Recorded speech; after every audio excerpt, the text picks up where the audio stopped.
like to greet our guest right here in the studio, Muhammad Fahrian Yovantara, Program Division Head of Greeneration Foundation. Good morning, Mas Fahrian. Thank you so much for being here with us. I think, your attendance today is very significant, and thus we want to know also the story and also the, initiative behind Greeneration, and what is your objective with this foundation? Okay, so thank you very much for having me here.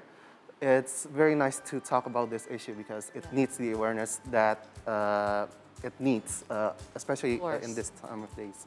So our objectives is actually to engage everyone.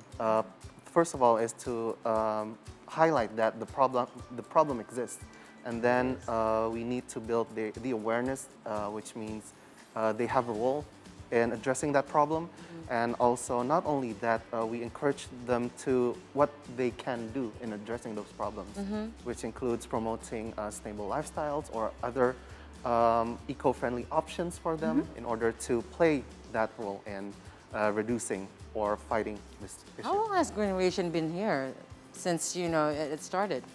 So we actually started in 2006 in Bandung. We initially started as a spirit. So our founders, they were, at that time, they have the same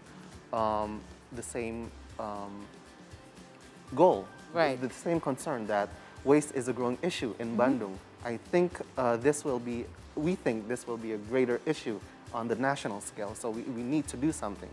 Hence, that spirit became a movement in 2006, and then later transformed into an institution. We are legalized in 2014, and since then we managed to organize and also establish a number of programs and projects in order to address this issue. So as you mentioned before, Greeneration focuses eco-friendly lifestyle, waste management, and the principles of sustainable consumption and production, or SCP, through information technology and creative media. That's what it said. Could you explain more on that? Like what is the best way that, according to your experience since 2014, the way to engage audience and also to raise their awareness? Sure.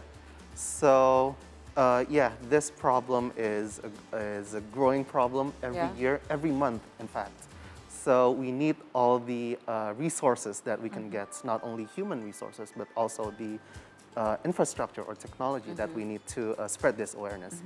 One of which is we utilize all existing technology or information technology in order to get this message out there as wide as possible and as many engagements as possible, which means, one of the, perhaps the easiest example is we utilize a website, an online website where we display information on waste, the number of organic waste being produced, and organic waste in the national level, and the regional level, and so on and so forth. That is one of our initiatives. And you were talking about before on programs and also projects, you have waste management, community empowerment, and also reducing plastic pollutions in rivers, and such as the Terrarium Repair Program. Can you tell us more about your projects and programs? And hence, Greeneration has been here now for more than 16 years, since 2006.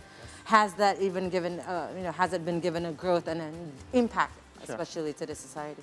Sure, that's a great question. So, waste management is a very huge problem. It's not only about addressing waste that is being produced, it's also about addressing how does this waste is being produced in the first place. So there's the downstream aspect of waste, there's also the upstream, which includes the materials that being used for the goods and also the services. Then there's also encouraging lifestyles in order to reduce that waste significantly. So our programs and projects focuses on that. One of which is there's our program that focuses on addressing waste in rivers, because waste in rivers, they carried out to the ocean. Yes. And Indonesia is notorious as the second largest marine polluter in the world. Right. We address that by educating people living near the riverbanks, and also offer a technological solution. We capture the waste physically. And then there's one of our programs where we promote the concept of circular economy, which is an alternative or an economic model where we value materials for as long as possible, therefore reducing the idea or the physical concept of waste in the first place. So there's also one of our programs that focuses on empowering the communities, where they should become the main drivers of fighting waste in their local area. Right. That's our program called Eco Ranger, where we focuses on tourism destinations, because we know that where there's a lot of tourists and popular tourism destinations, there's a lot of waste. Yeah. So I'm very curious about the team that's behind you, the team of Greeneration, because you've also mentioned before that you also offer solutions. So what kind of people are involved in Greeneration? So you guys have like engineering experts perhaps that give like real solution, because you've said you have different programs that require different solutions. But for me, the most interesting part was the river one. Let's just give that an example. Talk to me about that project, the river one, where you come and educate people who live next to rivers and offer technical solutions on how they can manage their waste and not end up polluting the rivers that ends up in the ocean. Sure. So our project called Citarum Repair is our collaborative works with other institutions, where we ourselves focuses on the social approach of addressing waste in the rivers, and there's also other institutions that focuses on the technological approach. So because our expertise focuses on the social approach, we directly engage with the local communities in there, introducing to them the idea of proper waste management, because the current custom is discarding waste whenever it's easy, such as just throw them at the rivers. And then there's also our partners where they introduce their technological approach. So they install this facility where they physically captured waste on the surface of the rivers. Right. So we believe that we need this two holistic approach, because educating them perhaps is the solution, but it is for the long term. But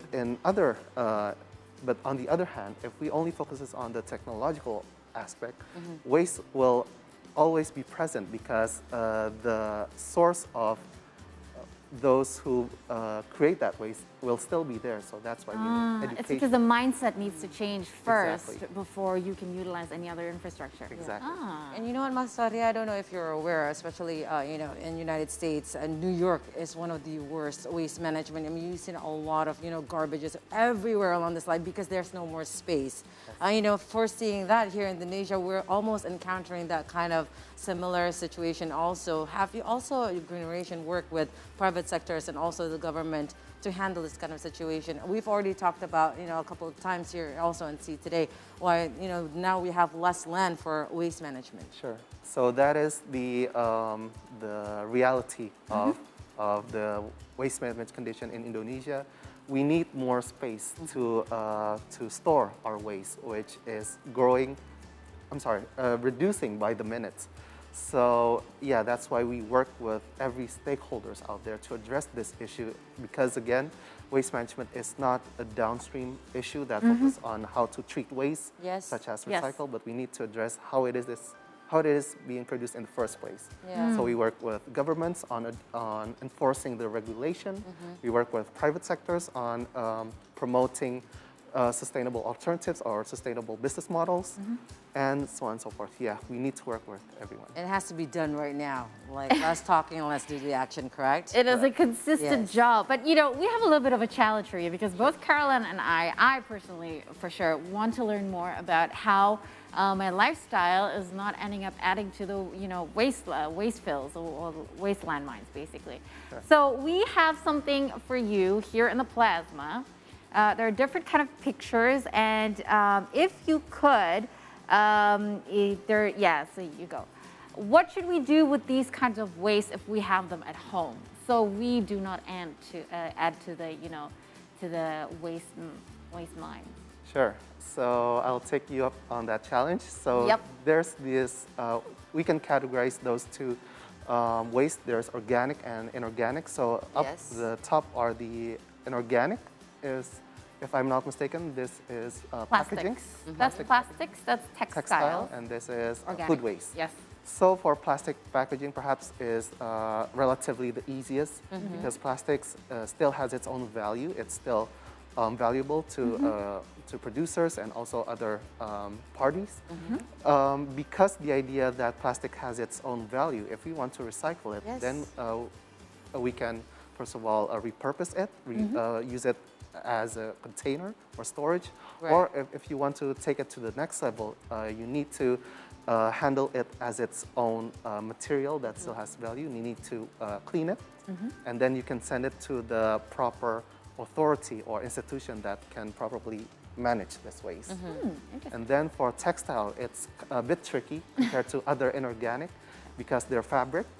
So if you want to repurpose these items yourselves, perhaps you can repurpose it, I don't know, become tablecloth or something to wipe. You're mopping your floors. Yeah. Exactly. I also do that in my home. If you want to take it to the next level, you can send it to the proper institution as well. They will practically destroy your textile, perhaps removing the buttons, removing the zippers, and then they will shrug the fabric, and then rethread it into a new kind of fabric. Or not go shopping more, right? Just use your clothes for like span of 1 year. Why not, to save the environment? Garage sales. Garage sales. Circular economy. That's one of the things that you focus on, right? Exactly. And last but not least, we forgot the food waste. Food waste. So food waste, I think all of us are already aware about this. We can simply repurpose it into compost, which with its own techniques. There are a lot of techniques out there. And then if you want to do it to the next level, again, you can send it to the proper institution that can correctly manage this. And actually, I'm already doing that in my household, Ms. Fahrian. So it's wet and also dry waste, especially for the organic ones, so that the food waste. So then now my kids, they know whenever they want, there's some food left or whatnot, they have to clean it to the one that's wet. And then for the dry one, basically your dry waste and whatnot. Usually, this is what we have to do starting from the get-go, especially with your children. Now, in regards to that, is it true that most waste that is circulating are basically originated from a household, in which it's all of us here? Sure. So surprisingly, yes, to answer your question, most of our waste in Indonesia, nationally, when we break it down to what is the main contributor of waste nationally, it is from our daily lives. That is being produced in our homes, from what we eat, from what we use, how we consume things. And surprisingly, it's from household items that we produce, specifically on food waste. That is the major contributor. Right. I think I think a holistic way of approach is like, do you do education classes for like household mothers, who teach their children and to run the household? Sure, absolutely. One of our main programs is we engage with housewives because we think they are the primary drivers in the household. They manage not only perhaps the financials, but they also manage the resources such as foods and other sorts. Now a follow-up question to that. How challenging is it to change the mindset, specifically on rural areas and housewives, to be able to manage their waste? Sure. So that's a great question. We've been asked this a lot. How challenging? The short answer, it's very challenging because we are kind of introducing this new idea of something that they have been doing for years. We're disrupting their customs, their traditions. I'm sorry, not traditions, their habits of how they manage waste. So at first, it is a challenging step, but if we went through that first roadblock, it goes easier by time because, we are not doing things correctly. So what do we need to do then?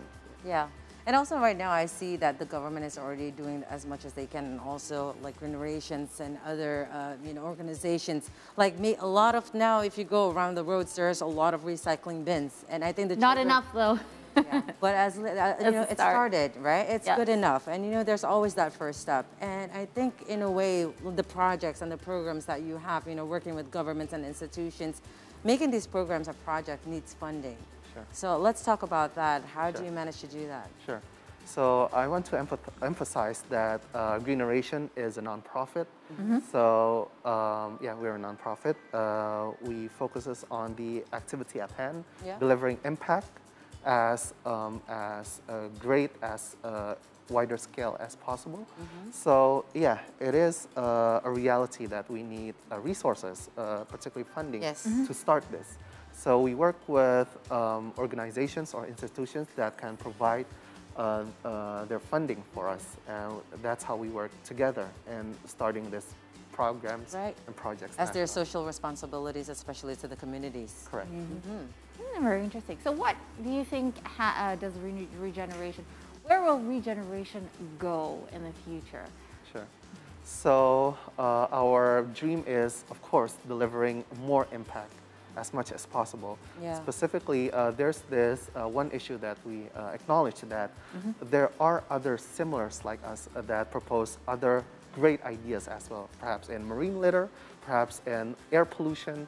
But what we acknowledge that how to kickstart this, the finance, again, as mentioned on the last question. So we started this initiative called the Green Fund Digital Philanthropy, where we